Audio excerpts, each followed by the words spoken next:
বলিউডৰ ছবিৰ শ্বুটিং হ'ব অসমত। ছবিত অভিনয় কৰিবলৈ মুম্বাইৰ পৰা অসমলৈ আহিছে ২২ বছৰীয়া ৰাজু। এতিয়া ৰাজুক চাবলৈ নলবাৰীত ভিৰ লাগিছে ৰাইজৰ। বলিউডৰ ছবিত অভিনয় কৰা ৰাজু হৈছে এটা প্ৰকাণ্ড গৰু।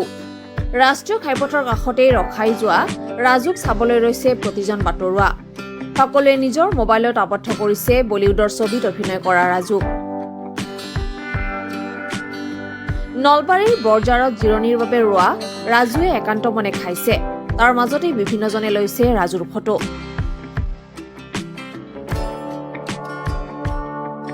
বলিউডৰ ছবিৰ শ্বুটিঙৰ বাবে গুৱাহাটীলৈ অনা হৈছে ৰাজুক।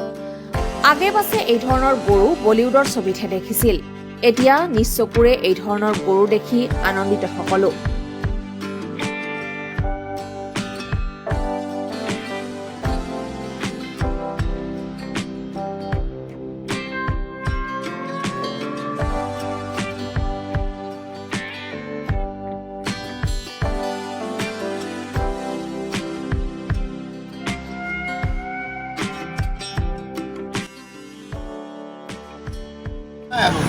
কেতিয়াবা ফটো দেখছি যদিও আৰু হেৰি দেখা পোৱা নাই আৰু এনে বাস্তৱত এনেকৈ দেখা নাই আৰু অসমততো এনেকৈ গৰু দেখা নাই আমি দেখা লাগিছে আৰু